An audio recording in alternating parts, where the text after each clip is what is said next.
하나님 살아계십니다. 아멘. 하나님은 전지하고 전능하십니다. 아멘. 오늘 10월 1일입니다.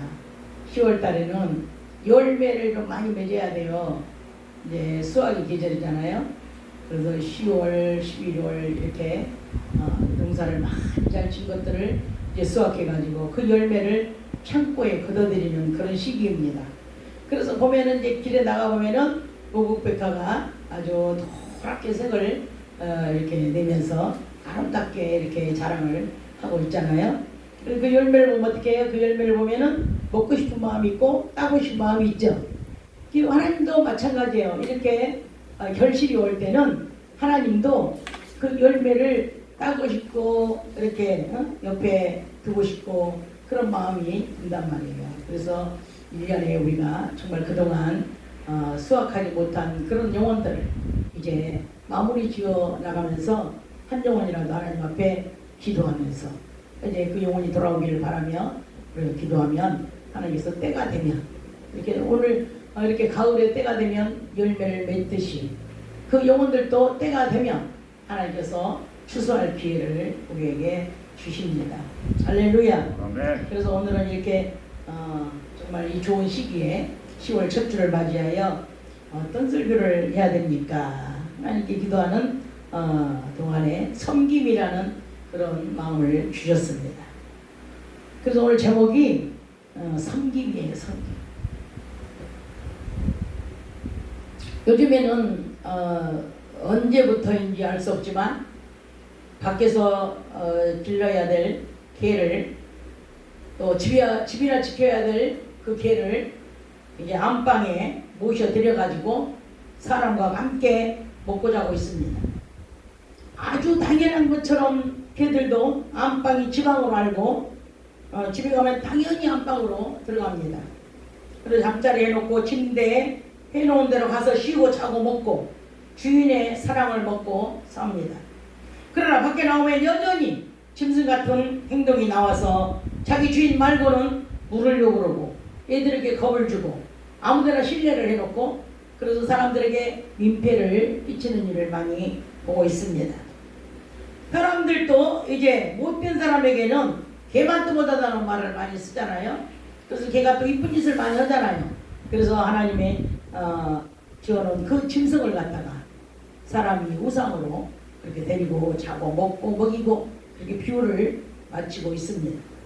그래 개나 사람이나 이성이 없고 사랑이 없으면 뭐 좋은 소리 들을 수가 없잖아요. 요즘 안방에서 키우는 개들은 전용 침대, 전용 목욕탕, 전용 화장실, 전용 병원 그래서 이게 전용 식사들이 준비되어 있어서 자다가 만약에 개가 아프다 그럼 응급실에 가요. 개 병원이 있어요. 전용 병원이.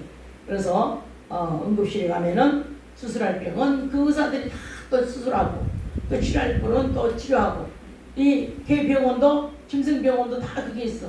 산부인과 있고 정형외과 있고 다 내과 있고 다 있어요.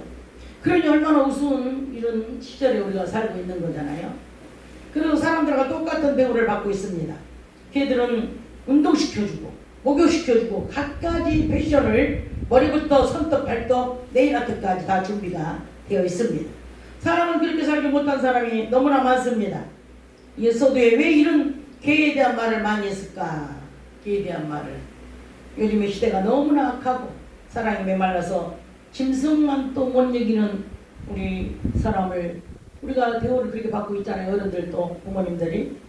그래서 이제 민폐를 끼치는 일임에도 불구하고 개들이 다 자기 안방에서 지서대고 하기 때문에 우리는 시끄러운데도 말을 못하는 게 뭐예요? 법이 우리를 어떻게 하지를 못하는 거예요. 그래서 이렇게 아파트 좋은 데 살면서도 밑에 사람들이 왜 개 시끄럽게 하냐고 말 못하는 거예요. 왜냐? 그렇게 하면은 걸리기 때문에 그렇다는 거죠. 그리고 어떻게 해요? 개를 키우면서 호적에다 등록한 사람도 있고 개하고 외국 사람은 결혼한 사람도 있어요. 그래서 이 개에게 아빠 갔다 올게 그리고 엄마가 밥 줄게 언니가 해줄게 이렇게 한 가족 이론이 되어버렸다는 사실을 여러분은 정말 깨달아서 우리는 그렇게 살면 안 된다는 것을 뉘우치시기를 바랍니다. 개에 대한 내용이 아주 많습니다.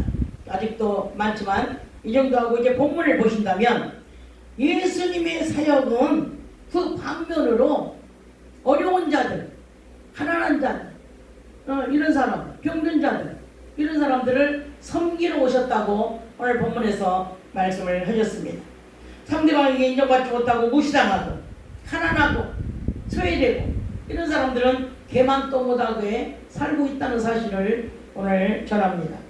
우리는 그래서 그런 사람들을 우리가 소외시키지 말고, 우리가 무시하지 말고 업신여기지 말고 그들에게 우리는 섬김을 드려야 된다는 겁니다. 아멘. 그리고 예수님도 그들을 위로해주고 병을 나서주고 그리고 소망을 주고 회복시켜주는 그런 일을 하시면서 많이 그들을 섬기고 그러고 다니셨습니다. 짐승처럼 난폭한 사람이랄지라도 예수님을 만나면 그들이 잠잠해지고, 아무리 미쳐서 무덤가에 헤매고 있을지라도 예수님을 만나면 그들이 조용해지고, 이렇게 치료를 받게 되면서 영적으로 회복이 되어지고 있습니다. 예수님은 6월절 전에 세상을 떠나 아버지께로 돌아가실 때가 이런 줄 아시고 세상에 있는 자기 사람들을 끝까지 사랑하시고, 만새끼가 유다의 마음에 이제 예수님을 팔 생각을 넣어준 것을 보시고 이제 저녁을 접수시다 말고 아버지께로 오셨다가 아버지께로 돌아가실 것과 또 겉옷을 벗고 수건을 가져다가 허리에 두르시고, 그리고 제자들에게 이제 물을 떠다가 발을 씻겨주는 일을 하셨습니다. 왜 그랬을까요? 이 마귀 새끼가 이제 유다의 마음에 이제 예수님을 팔 생각을 넣었어요. 그러니까 예수님이 이제 떠나게 됐어요. 떠나게 됐으니까 예수님의 사랑을 이제 제자들에게 보여주면서 내가 섬기러 왔다는 것을 오늘 보여주기로 이렇게, 그래서 빨리 이렇게 잡수시다 말고 일을 행하신 것입니다. 짐승 같은 사람을 섬김이라는 단어는 알지 못합니다. 교회 다녀도 집사, 권사, 장로, 목사, 그런 사람들도 사랑이 없으면 짐승이나 똑같은 사람이라는 거죠. 그런 사람들에게는 이 섬김이라는 단어가 생각나지도 않아요. 생각나지도 않아. 그래서 섬김이라는 그 단어 자체가 그 마음속에 없는 거예요. 짐승이 이뻐서 집에서 함께 먹고 자고 같이 한방에 생활을 하더라도 섬김이라는 그 단어, 그거하고는 무관이라는 거죠. 앞에서 개간에 말하게 된 것이 바로 섬김과 비교해보기 위한 것이었습니다. 개에게 그렇게 정성을 쏟으며 사랑하지만 부모를 섬기는 일하고는 다르다는 것입니다. 그런 사랑이 있으면 부모에게라도 사랑을 그렇게 해야 되고 섬겨야 되는데, 부모는 별개의 문제라는 것입니다. 부모는 먹지 못하고 헐벗고 사는데도 자기들은 짐승과 함께 살면서 짐승을 위해주고 짐승에게 대우해주고 사는 거 아닙니까? 그게 무슨 섬김입니까? 그러나 예수님이 왜 제자들에게 이런 모습을 보여주셨습니까? 이성 없는 짐승 같은 자가 되지 말고 서로 섬기라는 것입니다. 너희들이 사람으로 태어났으면 섬기라는 거예요. 짐승 같은 짓 하지 말고 서로 사랑하고 서로 섬기는 본을 보이라는, 본을 믿는 자라면 이방인과 똑같이 짐승처럼 행하지 말고 예수님이 너희도 이렇게 서로 사랑하고 너희 형제끼리, 믿음의 형제끼리 서로 섬기면서 서로 사랑하라는 것을 보여주기 위해서 이렇게 예수님이 팔을 씻겨주고 이게 본을 보이셨습니다. 13장 15절에 너희에게 행한 것 같이 너희도 행하게 하려 본을 보였노라. 아멘. 아멘. 예수님이 왜 이렇게 갑자기 수건을 두르고 밥 먹다 말고 그렇게 했겠어요? 여러분과 제가 이 일을 하지 않으면 안 되겠기에, 그래서 이 일을 본을 보이고 가야 되겠기에 이 일을 하신 것입니다. 자기를 팔아넘기는 이성 없는 짐승 같은 자, 예수님의 곁을 3년씩이나 따라다니면서 주님이라고 불렀던 그 스승님을 결국 팔아 넘겼습니다. 마귀 새끼에게 미혹을 당해서 자기 선생님을 팔아 넘기는 악한 짓을 한 것입니다. 이 세상에서 가장 큰 범죄인 것입니다. 하나님을 팔아 넘겼으니 얼마나 무서운 죄입니까? 성경에 마귀는 이 세상 짐승이라고 말씀하셨습니다. 짐승을 좋아하는 사람들이 바로 마귀 새끼하고 똑같다는 거예요. 마귀 새끼. 왜? 마귀 새끼가 자기가 짐승이기 때문에 자기 제자를 삼으려고 짐승 같은 짓을 하게 해서 자기에게 돌아오게 하려고 그런 속성을 넣어주는 것입니다. 우리는 거기에 속아서는 절대 안 되는 거예요. 짐승 좋아하면 이 마귀 새끼가 짐승이라는 것만 알면 돼요. 예수님께서 본을 보이신 것은 짐승 같은 짓 하지 말라고 마귀 새끼에 미혹당하지 말고 예수님이 하신 일을 하면 서로 사랑하게 되기 때문에 사랑은 하나님의 속성이기 때문에 마귀 새끼가 미혹하지 못한다는 것입니다. 수건은 주님의 두른 모습을 수건을 두른 주님의 모습을 보이신 것은 종의 자세를 가르쳐 주셨습니다. 여러분 주님의 종들이기 때문에 주님을 섬기려면 종의 자세부터 배워야 합니다.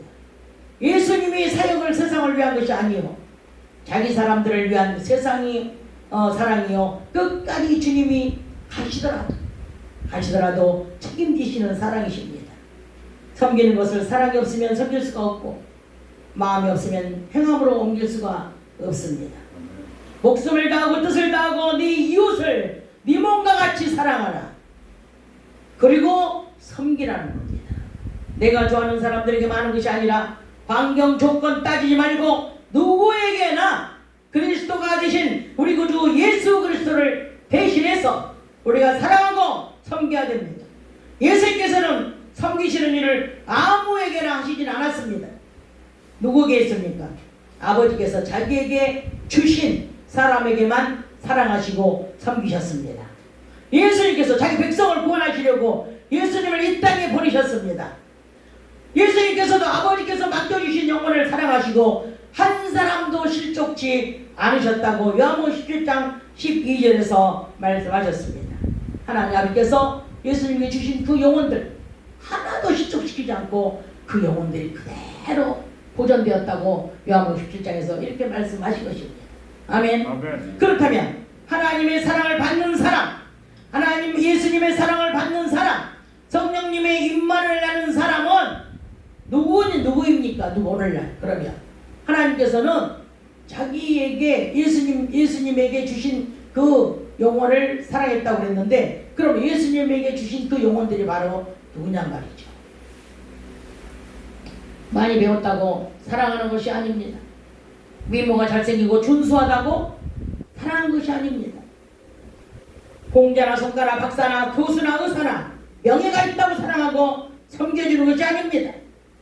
예수님은 오직 자기 백성만 사랑하고 섬기셨습니다.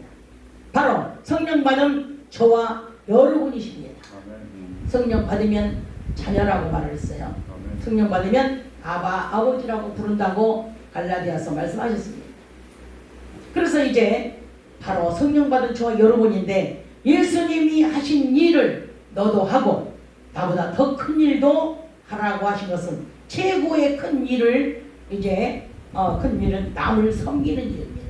아멘. 아멘. 남을 섬기는 것이 나보다 더 큰 일이라고 해요. 왜냐? 예수님께서 그 일 하려고 오셨다고 말씀하셨습니다. 큰 자가 되려면 예수님처럼 섬겨야 합니다. 물질로도 봉사로도 섬길 수 있겠지만 나를 핍박하고 미워하고 사랑할 수 없는 원수까지도 사랑하고 섬기라는 것이 예수님보다 더 큰 일을 한다고 말씀해 주셨습니다. 섬김을 잘하는 사람은 아버지께서 예비하신 상을 주십니다. 이제 마태복음 20장 26절에서 28절에 그 말씀이 나옵니다. 한번 읽어주시기 바랍니다. 시작. 너희 중에는 그렇지 아니하니 너희 중에 누구든지 크고자 하는 자는 너희를 섬기는 자가 되고 너희 중에 누구든지 으뜸이 되고자 하는 자는 너희 종이 되어야 하리라. 인자가 온 것은 섬김을 받으려 함이 아니라 도리어 섬기려 하고 자기 목숨을 많은 사람의 대속물로 주려 함이니라. 아멘. 아멘. 예, 이렇게 예수님은 섬기려고 왔다고 말씀을 하셨습니다. 그래서 이것이 바로 섬기는 것이 바로 나보다 더 큰 일을 행하는 것이라고 말씀하셨습니다. 우리가 하는 봉사와 섬기는 것이 상이 없다면 그런 일은 안 해도 됩니다. 그냥 예수 믿고 구원만 받으면 돼요. 그런데 천국에 갔을 때 상이 없다면 우리는 부끄러운 구원을 받는 것입니다.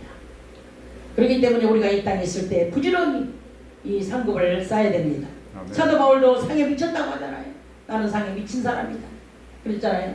상을 바라보고 열심히 일하시고 상만 주는 게 아니라 주님의 위로와 영원히 함께 살 수 있는 일을 주님께서 말씀하신 섬김의 일을 순종하셔서 그날 글씨에 칭찬받고 상 받는 자녀들 되시기를 주 예수 그리스도 이름으로 축복하고 축원합니다. 아멘. 할렐루야. 아멘. 그래서 오늘 시간에도 또 하나님께 우리가 기도하면서 다시 한번 뉘우치는 시간을 갖겠습니다.